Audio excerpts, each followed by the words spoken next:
Tesla stock was down over 10% in early trading on Friday after the company's We Robot event, where they announced a robo-taxi product, a robo-bus basically, and some advancements with their Optimus robot. Now, I think the thought was that this gives really a vision to what the company sees in the future. But what it doesn't answer is really what's going to happen over the next 3, 4, 5 years until these products actually hit the road.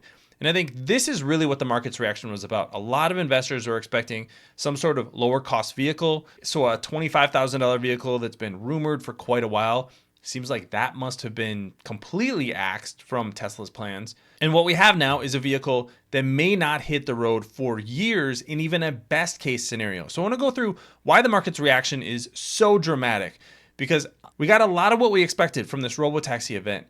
But Tesla's financial position is really going to be stressed by the investment that they're going to have to make in making these products a reality. And at the same time, what they're giving up by not introducing new cars is the cash cow that brought Tesla to where it is today. My name is Travis Hoyam. Thanks for watching Asymmetric Investing. Please subscribe here on YouTube for all my content. And thanks to this video sponsor, The Motley Fool. If you go to fool.com/ASYM, they'll give you your top 10 stocks to buy right now. Let's start with what was announced yesterday and try to put some timelines behind it. This is Tesla's We Robot site, and you can see here the image of the robotaxi two-seater vehicle, and this is going to have no steering wheel, so this is going to only be for being a robotaxi. Now, the presentation itself, which they have a video of here online if you want to go look at that, was not very long. It was only about 15 minutes. And a couple of things that I took away from that event was that Elon Musk said that they're going to start testing FSD unsupervised in California and Texas next year. The way that this works is that regulators need to see you actually test your autonomous driving system with a test driver, a professional test driver, and then they need data from that. How many disengagements were there? What were those disengagements? You got to log all the accidents. You don't just get to show up and say, hey, we're going to launch 10,000 fully autonomous vehicles and everything's going to be cool. That's not the way this works anywhere in the world today. And right now, Texas and California are the two that have basically the most comprehensive regulatory framework for actually getting vehicles on the road. This is where companies like Waymo and Cruise are expanding their fleets, is in those two states. That's where the most work has been done. So that's why it makes sense for California and Texas to be first. But just because you're testing FSD unsupervised doesn't mean you have approval to launch an actual robotaxi. There is typically multiple years of testing that vehicle. In California, there's kind of tiers that you have to go up. So you have to be able to test a vehicle with a safety driver. Then you get expansion of the amount of space that you can operate in. Then you get to test without a safety driver. There are constraints to start with, and those constraints start coming off as you prove that the system is actually safe. What Musk did not cover at all is how they're going to do this with FSD, because right now, the thought is that they're just going to launch a software update for FSD and people are going to be able to turn their Model 3s and Model Ys into robotaxis. That is not going to happen anytime soon. At best, they start the regulatory process of testing FSD unsupervised sometime in 2025, and maybe in 2027, they would actually get approval for commercial operations where this could actually go out to the fleet. Musk also said that the robotaxi was going to start production in 2026. Historically, Musk is very optimistic about these things. So I don't think it's unfair to add 2 years to that. So maybe 2028. So this gets us to the point where I think at best, you're looking at a robotaxi actually going into the field, onto regular streets with a fully approved FSD unsupervised in 2028. It is 2024. So that's 4 years between now and then. Why is that a problem? Because Tesla's core business is deteriorating. Thanks to our friends at The Motley Fool for sponsoring this video. Visit fool.com/ASYM for the top 10 stocks to buy right now. This chart shows in red Tesla's revenue. So you can see that there was revenue growth through basically the end of 2023. But over the past couple of quarters, and these are trailing 12-month numbers, we have actually seen revenue go negative. I'm going to get to the delivery numbers in just a second, but want to put this revenue into context because this is no longer a growth company. At the same time, net income and free cash flow, which I'll get to as well, are both declining. That is because margins are coming down as Tesla has to reduce prices to move more vehicles. The auto business works on very, very simple supply and demand. how much demand is there for a vehicle at a certain price point, and what does the supply of your vehicles end up being? Do you just match demand at a certain price? Do you want to increase the amount of supply? That's what Tesla has always leaned into, but they always had excess demand. So they kind of had some pricing power in the market. That really flipped in 2023 when demand started to be a problem and they had to reduce prices. Remember, during the pandemic, when there was a shortage of vehicles all over the place, Tesla was the one company that was increasing their production. And what were they doing at the same time? They were raising their prices because demand exceeded supply. As soon as that flipped and the market started to go back to a normal dynamic of having plenty of supply in the market, then Tesla started to cut their prices because they needed to move inventory. They did not have enough demand at the old prices that we would have seen in 2021. This is just the economic reality. This is the realities of supply and demand. The impact on the company's operations is that production and deliveries have slowed to a crawl. You can see that in this chart. The company was growing at a tremendous rate between 2020 and the end of 2023. That has absolutely reversed. Remember, those margins are coming down. So prices are coming down, but is demand going up as prices go down? No, demand is staying flat. At the same time, you're having dozens of new electric vehicle models come to the market at more and more attractive price points. GM introduced a couple this year. They're going to be introducing more later this year and next year. They are now the number 2 position in the EV market in the US.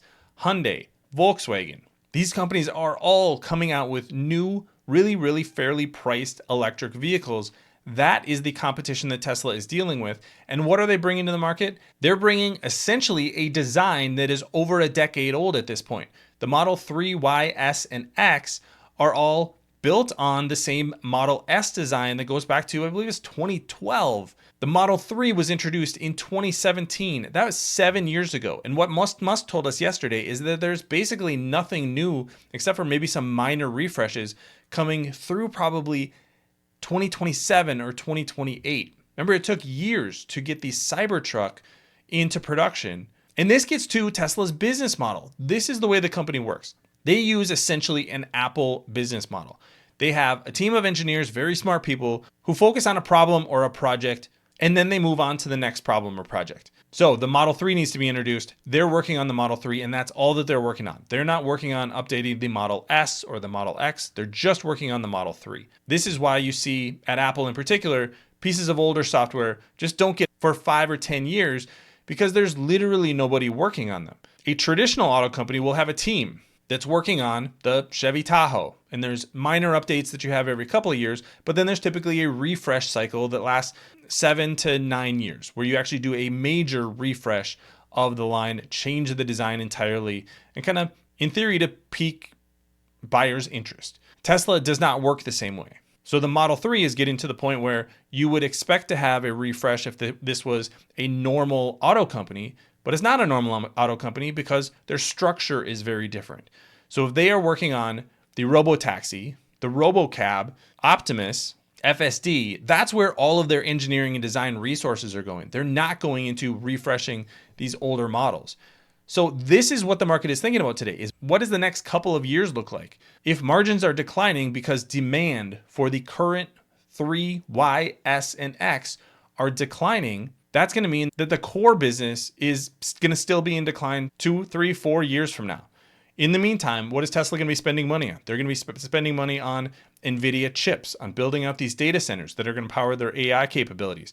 They're going to be spending money on testing FSD. These are all very expensive things to do. Yes, Tesla has cash on the balance sheet, but it's not as much cash as you might think. There's about $23 billion worth of cash on the balance sheet, and automakers need billions of dollars to just fund their ongoing operations. On top of that, Tesla's cash from operations is declining, which you can see here as their capital expenditures are picking up. Those capital expenditures are, again, not going to be invested in building more auto plants. That's going to be invested in things like buying H100s. Reportedly, Tesla is going to buy about 50,000 H100s just this year alone, in about the back half of the year. At a $40,000 price point, that's a $2 billion bill on top of building out all of the other infrastructure. That's just the chips themselves. And that doesn't include the cost of running those chips. It's very possible that to get FSD to FSD unsupervised, it takes a 10x increase in the amount of compute capacity that Tesla has. If that's the case, you're talking about a build out of 10, 20, 30 billion dollars. And these are the kind of numbers that the big tech companies are throwing around.